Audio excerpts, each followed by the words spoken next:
So let's begin in silence.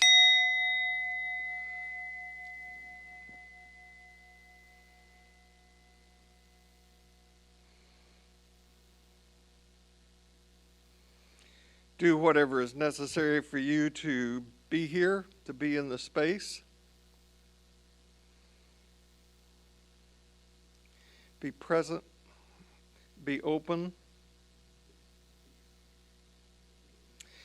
And our intention during this time is to come to know better who we are, to know the truth, to live fully and honestly and bravely in this world with the faith that all creation will benefit from our commitment to love, truth, and freedom.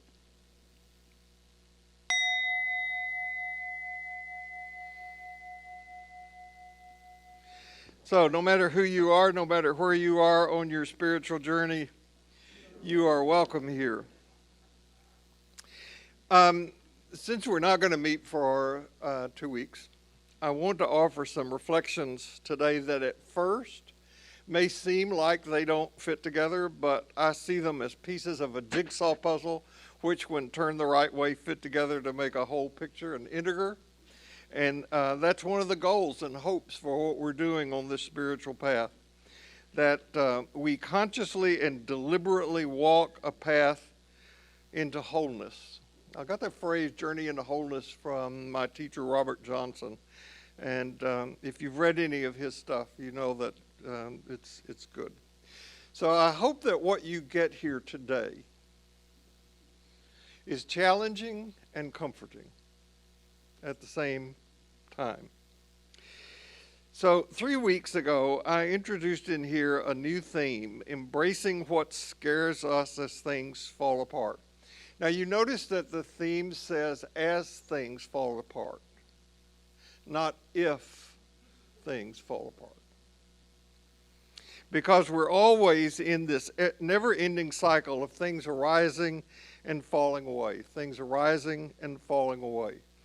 And one major source of human suffering is either that we ignore this arising and falling away, or we try to stop it. Or we think something's wrong when things have fallen away, and we think that we've maybe attained something when things arise. So, you've heard me say before that one of the most frequently used phrases in both the Hebrew scripture and the Christian collection, especially from Jesus, especially from the minor prophets, especially in the Psalms, is the phrase, fear not, be not afraid. And I think it's just best for us to be honest with the fact that telling somebody who is scared not to be afraid never works. Okay? That's like telling somebody who's very scared about something that is going to happen, oh, just relax, don't be so anxious. It doesn't work. You can't do that. So far then, we have said that things arise and they fall away. Things arise and they fall away. And then, and I'm repeating this because repetition is the mother of mastery, we began to look at the role that language and words play in creating our experience about what is. We talked about the importance of hearing and saying 4 phrases in the face of inevitable suffering and death. And the phrases are, I love you, thank you, please forgive me, I forgive you. And then we moved after this to talk about the power of words. Worlds create words. And words create worlds. And I think it's probably likely more important to finally tune this by saying that different worlds produce different words, and different words produce different worlds, because we all live in a variety of different worlds. And I also, and I did not get called up by the Committee on Doctrine for this. Nobody's accused me of heresy about this. I said we needed a new Trinity, and the new Trinity I described as consisting of love, freedom, and truth. Now, I'm going to continue to use the teachings of Jesus, especially as seen through the lens of the Gospel of John. And I'm doing this for a variety of reasons. For one thing, the goal is spiritual and religious literacy. And the fact that the teachings of Jesus tell us what it takes to live into these three things: love, honesty, and freedom. And if we're going to be authentic in the living of our lives, and if we're going to create and participate in a truly empowered and empowering community, these are the things we need. So when Jesus came onto the scene, he stepped into the Jewish religion that had been created by the words of Moses and others that we talked about last week. And so Jesus saw the need for something that went beyond that. And so you find him saying, literally and in other ways, you've heard it said, however, what I'm saying to you is, and he added to it or gave it something really different. So Jesus wanted to establish a new social order based on distributive justice. Distributive justice is the kind of justice that protects every person and not just those privileged in some way to bend the system to their favor. So striving to create that goal in the face of the Roman Empire cost Jesus his life. And to be honest, distributive justice is no easier to achieve today. Now, one of the reasons that I wanted to teach mostly from the Gospel of John during this time is that the Gospel of John was put together, more than likely from at least three sources, by the people who shaped it and who were shaped by it were living in a world where things had fallen apart. And they had left the religion that had been given to them. They lived in this in-between time. They had allowed and continued themselves to be shaped and reshaped by the radical message of Jesus. So John was written to help them, as well as people newly attracted to the movement, to learn about, to clarify, and to deepen their understandings of the teachings of Jesus. Learn about, clarify, and deepen. Those are their goals. And they wanted exactly why you're here today. They wanted reassurance. They wanted challenge. They wanted comfort.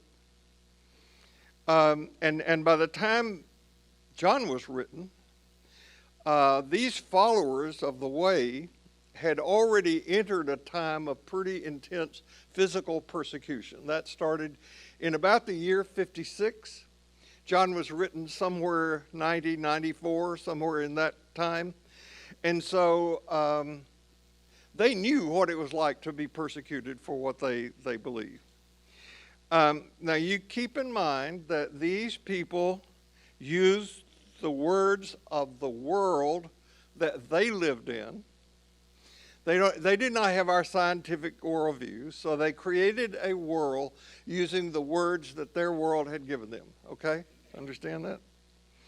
And I don't think it's either truthful or honest or loving for us not to acknowledge that and to deal with it in whatever way we can. It doesn't lead to freedom, but it is precisely what the loudest religious group in this country, those who call themselves evangelical Christians, say is required to be a true believer. Okay? Y'all on board with this? You follow? Because I'm not going to repeat this when we get back together. But this is the grounding that you have got to do. Okay. I had a memory this week I want to share with you. And you're going to have to, I've got some visual aids, but you're going to have to use your imagination for it.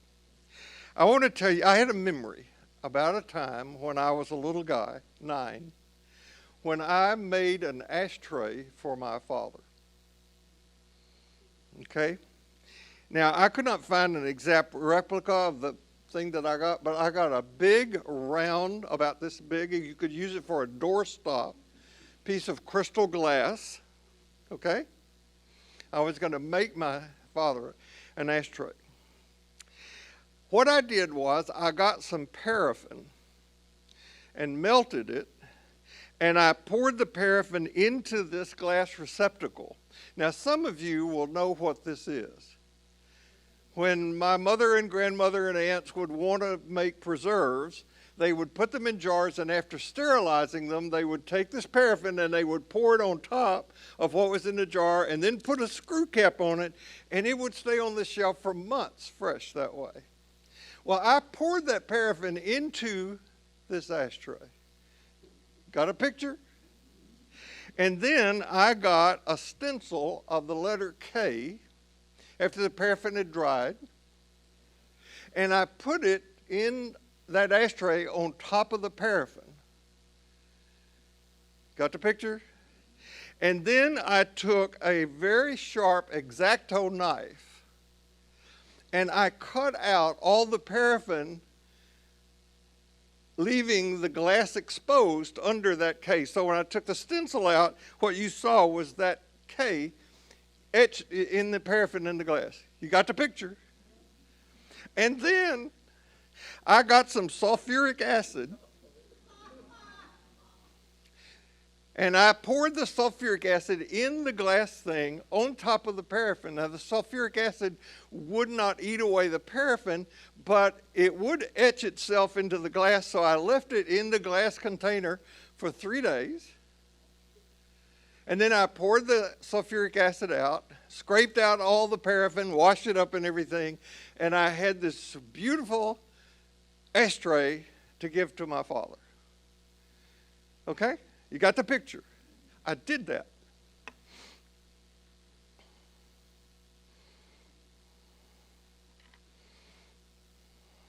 Now, there are several things about this story that I think it's interesting for you to know about. Not one of which I was really aware of when I did this. I was 9 when I did this. What adult in their right mind would allow a 9-year-old to have access to this kind of stuff?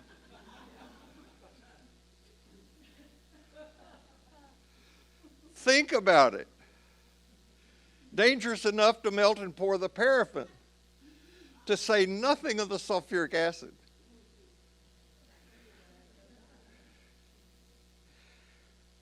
For another thing, my father didn't smoke.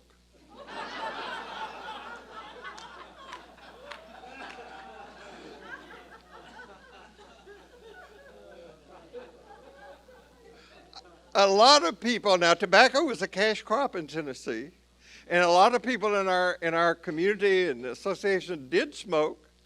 I can remember once as an adult going back to visit my mother, who was in a hospital in that town, Columbia, and people who were patients in the hospital would wheel their drip containers out of the hospital so they could smoke in a smoking zone outside the hospital.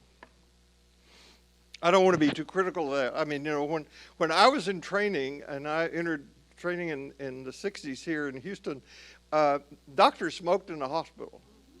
Okay.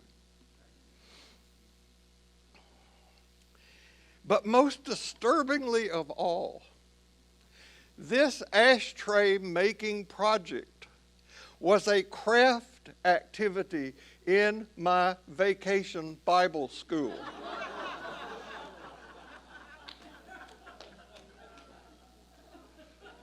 True. I could not make this up.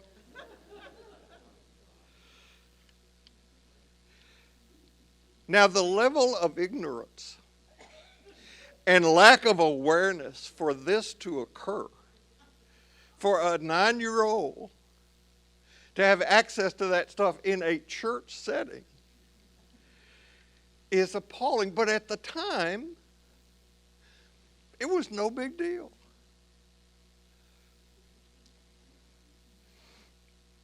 Now, I'm telling you the story for a reason.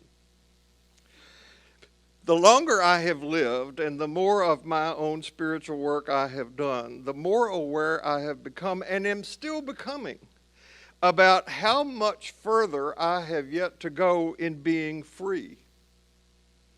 How unaware and ignorant I still can be, and how I resist the various bondages I'm in that give me comfort. So we start losing our freedom virtually the moment we are born. At birth or shortly after, we are given a name. We are given a nationality. We are given a social group that we are told we belong to. And this involves things like economic status, religious identification, educational levels and expectations, sex, and all the things that let us know that we belong to this group and not some other. My father bragged almost till the day he died about the fact that when I was born on a Monday, Labor Day, 6 days later on Sunday, my father walked me across the street and enrolled me in Cradle of the First Baptist Church of Portland, Tennessee. 6 days old. And I tell people now that being a Cradle Baptist is like being a Cradle Catholic. You don't ever get over it. But there were expectations that came with that birthing circumstance. You're going to go to school no matter what. You're going to go to college. I'm going to pay for it. The whole thing that went along with that. Now, if we're not careful, we can spend the rest of our lives either fighting against these things or stupidly defending them, things that we didn't choose. And either way, we are not free. Now, it is at this point that your spiritual teacher has a difficulty. It is one that every personal counselor has, and it is, how should this accident of birth and the things created by it be treated? And until we become aware that we live in a world not of our own choosing, we're not free. So how does a spiritual teacher deal with that?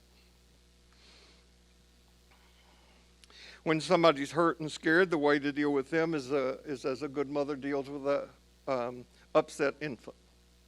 After checking to make sure the infant is not sick, hurt, soiled, or hungry, the good mother simply holds the infant close and says and does soothing things.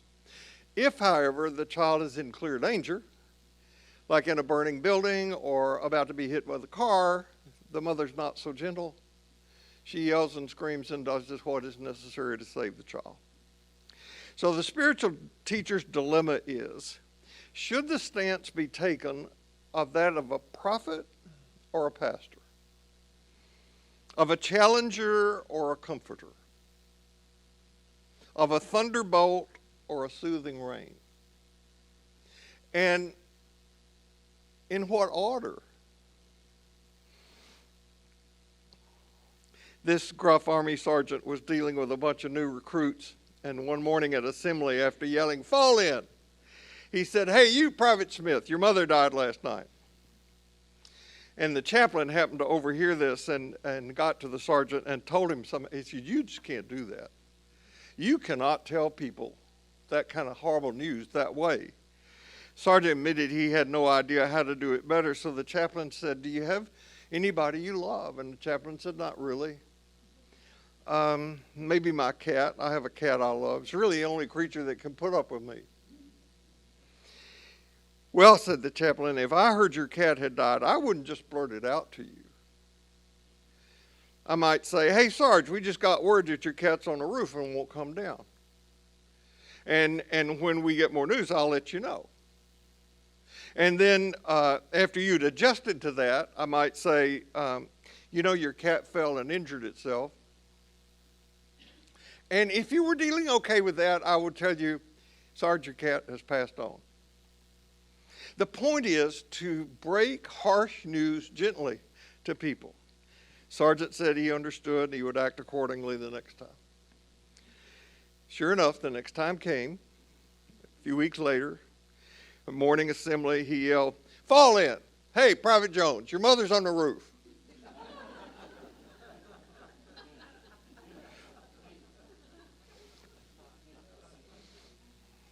Our mother's on the roof. Our mother is on the roof, right? Pick an arena. Organized religion, Um, the wedding between conservative organized religion and politics has gone too far to recover. It's gone. Progressive Christianity is losing its foothold because it has no institutional base. What's going on regarding the divisiveness in this country is getting worse, not better. The move for authoritarianism all over the globe is getting further to the right. And, agree with this or not, the people I respect say the scientific fact is that in 80 years our entire planet is likely to be inhabited by ghosts. Now, it's clear that many of the worlds in which we live are in need of repair. Many of the worlds we have created do not make it possible for a large number of people to find meaningful, full lives. Now we, at least I think most thinking people, know this. But we seem some combination of incapable and unwilling to put together anything to deal with it effectively. Privilege and power run the religion of our culture. The religion of our culture is consumerism. Some of our worlds are sick and in need of healing. It's ironic that one of those worlds is the world of medicine and healthcare delivery. Some of our worlds are ignorant and need educating. Some of our worlds have simply run out of gas and they need nourishing. Now, how do we do this? This is a test. This will be on the final when you go through the pearly gates, so get it. How do we do this? We do it by the words we use. Words create worlds. Words are the most powerful tool we have in creating the kind of worlds in which we want to live. Years ago in here, when I began to bring the teachings of the Jesus Seminar into my own teachings, some people got upset. And they said as much to me, you're messing with the Bible. One person I still remember said to me, when are you going to stop debunking the Bible? Another said, is it so bad for fundamentalists to hold on to what they believe, especially if it gives them comfort? And the answer to that is yes.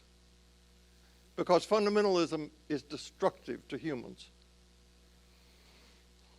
Now, I will confess that when some people have said to me after class, you left me with nothing to hang on to, I would, yes. But, you know, on reflection, that's not a good response. So I'm sorry. I'll have more about that in a moment. So here's Jesus, who calls the people he spoke to face and serve the world in which they live with honesty and integrity. And I think it is the task of anyone who claims to speak in Jesus' name, or any group that calls itself Jesus followers, to live in light of the real knowledge that the various sciences have brought to us. And it is a fact that science-based knowledge has led to the loss of traditional faith. Now, I'll just remind you again, traditional faith, as I'm defining it, always leads to divisiveness. Who do you belong to? What side are you on? What do you believe? Look, folks, at what is going on in the United Methodist Church this month? Is this month when the annual conference is, Tom? In May, in Memorial Day. And we're going to have this vote that will lead to a divorce. It looks like. Over whether we should be fully inclusive of all people. I can imagine Jesus saying, yeah, you got it. That's what I had in mind. Now, I want to tell you something that may or may not surprise you. In the entire Bible, there are only 3 places where it says that God is something. Only 3. They are all in the Gospel of John. You know what they are? God is light, God is spirit, and God is love. Those 3 things. That's it. So as your spiritual teacher, I want to both confront and comfort you. I want to comfort and confront you with love. And we'll get to spirit and light later. Now, if you want to think as love as something you can hang on to, go for it. And you can leave here saying, man, you left me with something to hold on to. That's great. But my hope is that if you stick with this, if you do your work, you will come to understand even better, you will come to experience that it is not we who do the holding. We're held. That's scary for a lot of people, but that's where we want to go. So the word love appears in John 57 times. It's in the best known verse in all the Bible, for God so loved the world that he gave his only begotten Son. And it is all the way to the end where Jesus says to his disciples, which ostensibly is you and me, I give you a new commandment that you love one another. Unless they're Catholics. And then, something else. Now, I'm sure most of you, if you've got any church-going experience at all, know that there are at least 3 major but different words in the Greek language used for love. By the way, Jesus did not speak Greek. Jesus spoke Aramaic. But by the time the Gospels were written, Koine Greek had become the common language of the people, particularly in the Greco-Roman world. The Greek world was increasingly influencing what was going on. So Greek was spoken. So the Gospels were written in Greek. Jesus spoke Aramaic. That's a pretty good, important thing to know. But the writers of John used Greek. So that was the world that they lived in, and they used the words of that world to create their world. Okay. So one of the Greek words in John for love is eros. It's the word that we get the word erotic from. It means to have a passion for something. I looked at my wife across the breakfast table yesterday and I said, I love bacon. True story. And it's true. I love bacon. I'm likely the only human in this room today who is truly a member of the Bacon of the Month Club. I get a bacon package every month. Eros is not the word that John uses. The other word in Greek that is used for love is the word that means kind of soft love or affection we have for each other. Philia. The city Philadelphia that word comes from this. The city of brotherly love. I love you, bro. That love, right? That's not the word John uses. John uses another word that we are not familiar with, a word called agape. And he uses it to refer to the deepest, highest, broadest, strangest love he or anyone else could ever imagine.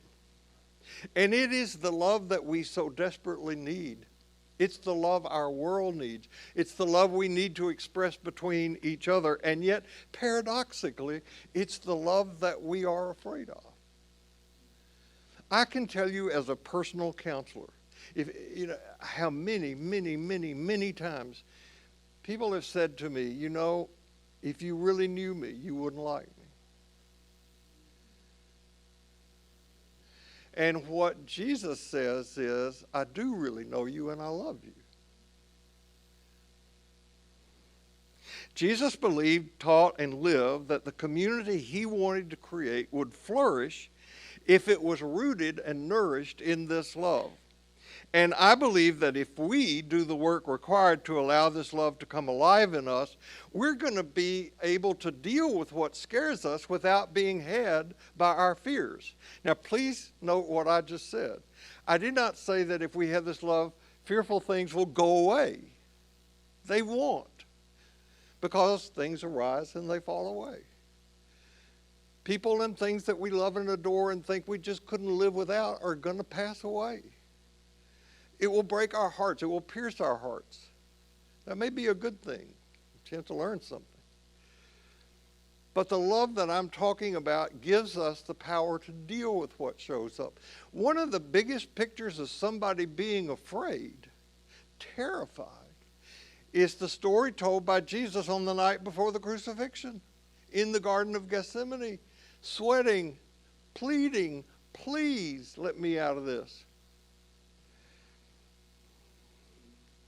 Now, what does this love look like? Well, a lot of things. For one thing, this love sees people as having built-in worth, not as objects. This love includes everybody, not just a privileged few. Now, just pay attention to how much trouble is caused in this world by objectifying people. I think women are innately better, with a few exceptions, at seeing people as subjects rather than objects. I think that's the reason that God made women mothers, because they know about connections. You know, the biggest money-making thing on the internet is pornography. And it teaches men, mostly, to objectify and idealize women and not see them as humans.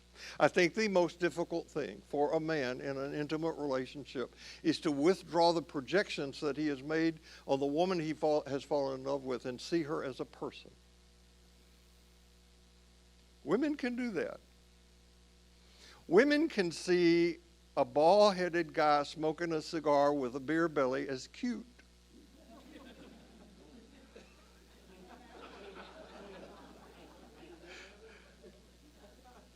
Men, not so much. By the way, you know that pornography is the way now that most children gain their first knowledge of sex and sex education at the age of 7 because of these smartphones that they have and the kids that they hang out with, and it spreads like wildfire.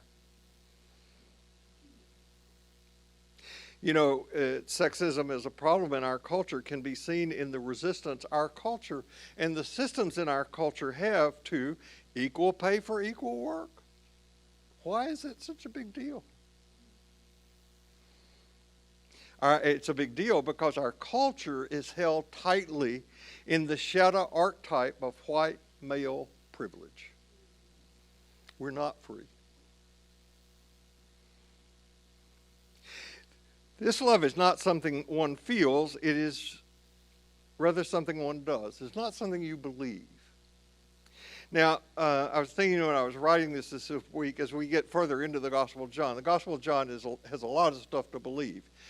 And that's because of when the Gospel of John was written. As I said, in this first century time when there was all this persecution and falling away and the desire to construct a new community.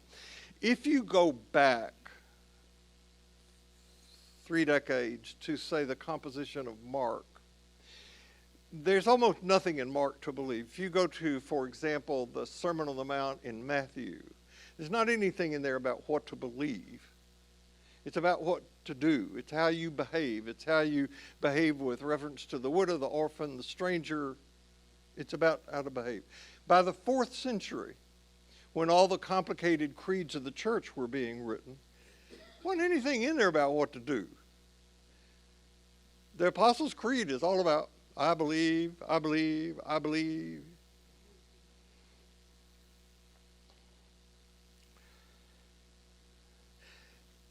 Most people today still are convinced that being a Christian is about what you believe.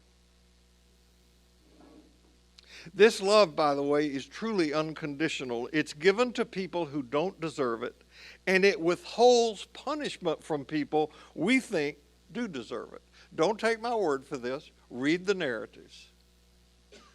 As I said earlier, Jesus taught distributive justice, not retributive justice. And this love is troubled by injustice and asks us to do whatever is required to make sure everybody has equal respect, equal rights, equal opportunity. This love is like the law of gravity. Now, you may not believe in gravity, but if you step out of an 18-story window, it's going to be true for you. The law of gravity isn't just a theory. If we live by this law of love, we are rewarded in ways we cannot imagine. However, if we love in order to get the rewards, we've already lost. Complicated. And this is the love that determines whether the communities we're part of are whole or not. And it's wonderful to be the recipient of this love. It's even more life-giving to be the source of this love. And that, I think, is one of the reasons we hang out with holy people. I'm sure that's the reason that some people, not all people, love to hang out with Jesus, because of what he thought about them and what they experienced about themselves when they were in his presence. So every day, each of us faces choices. No matter how frightening the times seem to be, do we pass along bits and pieces of love and light, or do we leave the world colder and darker? That's up to us, right? So Sherry carries going to the symphony gene in our marriage, which I'm very grateful for. Otherwise, I would never do it. I love to go to the symphony and learn about the musicians and see, particularly when we have these incredible artists who come in, and we'll see some young pianist walk out on stage and sit down and play a Bach 4 movement piece and never look at a piece of music. And I would say to Sherry, how do they do that? And as a musician, her answer is muscle memory. They have played it so often, they have done it so many times that when they sit down to the piano, it just comes out. And over a long period of time, they have this gift to recall all these different pieces, which when they sit down at the piano, it's just there to play. You see this all the time. Baseball batter swings the bat 3 or 4 times before stepping into the box. Or if you want to watch the most boring show on TV, golfing, you see a golfer do several practice putts before actually stepping up and striking a ball. So with us, we say words that express agape as we live our lives. And like good addicts learn in AA, we fake it till we make it. Thank you for thinking of me. I'm going to go for coffee. Want me to get one for you? Oh my, I'm so sorry to hear that. That must have been awful for you. What you did was so cool. Thank you. Now, I know you're busy. I know you're busy. Some of you do not even have time to have a daily spiritual practice. But do you have anything to do that is more important than deepening your capacity to love? Now, I want to warn you that this love is like the ocean. No, this is really not an analogy that can convey it. You can wade into the ocean just a little bit, and that's fine. You're still in the ocean. Or you can venture out into the deep, where it's really risky, and you can't touch the bottom. Sometimes we are thrown into the deep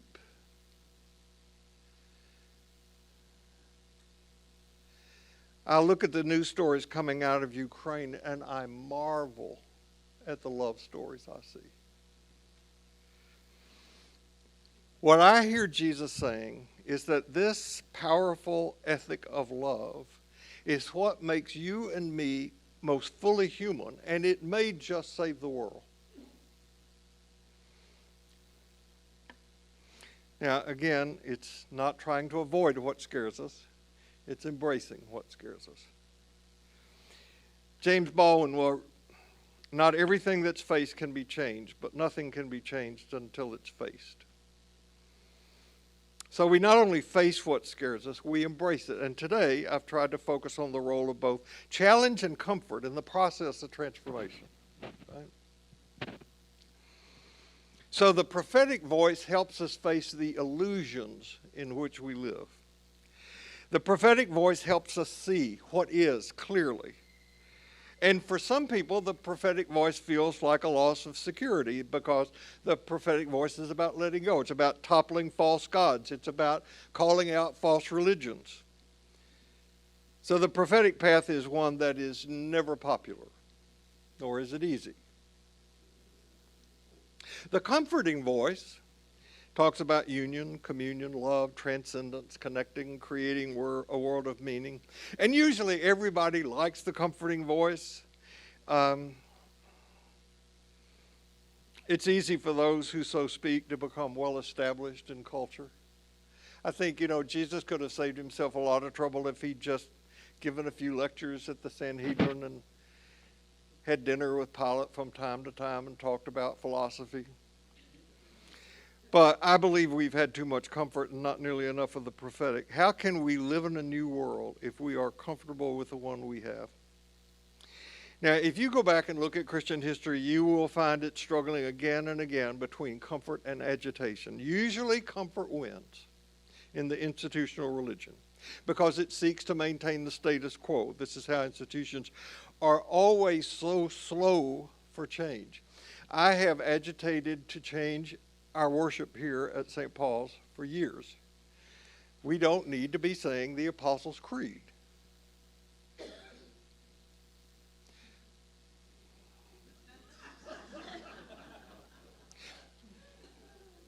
So Jesus came as a prophet. And when we meet after Easter, I want to talk some about what does it mean to have the mind of Christ, the mind of Jesus. At any rate, Jesus challenged and sought to transform Judaism. He failed. He did start a new movement, which, after it was forced to organize, became an institution. Now, I want to be clear, the institution has provided guidance and meaning for millions, and it created orphanages and hospitals and institutions of higher education and more, but it has also become guarded. It protected pedophile priests. It has become wealthy and powerful. It's used the influence it's had for wrong. And it has withheld or given the salvation that it thought it alone had to those it deemed worthy. So many people in organized religion did not seem to notice this or the cognitive dissonance it created, but some did. Some questioned the way things were done. They bent the rules, often broke them. The church has traditionally ignored such folks, except if you go outside the religious organization and create a parachurch, like Richard Rohr did with the Center for Action and Contemplation, which is not part of an organized movement. People frequently say, when I transferred my ordination to the Methodist Church, "Are you a member of an organized religion?" "No, I'm a Methodist." But when people have stepped outside the organized religion, they've been branded as heretics. They've been burned at the stake. Sometimes the church has opened itself up for genuine change and renewal.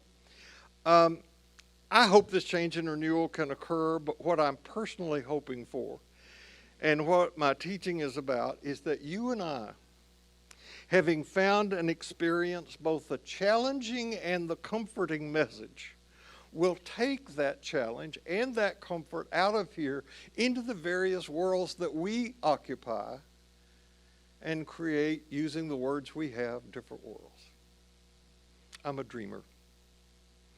I love Zen teaching stories, and the best Zen teaching story, you may have heard it, that I think perfectly combines the challenging, comforting stance that I've been trying to convey today, is about this big, old, burly, filthy samurai who goes to this little Zen master who's sitting in meditation, and he looks down at him and he says, "Tell me the nature of heaven and hell." And the Zen master looks up from where he's sitting at the samurai and he says, "Why should I tell a disgusting, miserable slob like you anything? A worm like you? You wouldn't understand. Go away." The samurai is so consumed by rage, he draws his sword. He's about to hack the samurai's head off when the Zen master looks up and says, "That's hell." And instantly the samurai understands that he has just created his own hell, black and hot, filled with hatred, self-protection, anger, and resentment. And he sees that he was so deep in his hell that he was willing and ready to kill someone. And tears filled his eyes, and he puts his palms together in an effort to bow down in gratitude for the insight. And the Zen master looks up at him and says, "That's heaven." Now, the point of that story is not that hell is bad and heaven's good, or to get rid of hell and sit in heaven. The goal is to develop an open, loving heart to everything. With this mind, we come to recognize that wherever we are, we're already standing in sacred space. Everything that comes to us has come to us to teach us what we need to know. Whether it scares the bejabbers out of us or not. So our gathering has come to an end. Where will we go and who will we be? We ought to be God's people in the world. Come next Sunday and hear about the Stations of the Cross. See you then. Thank you.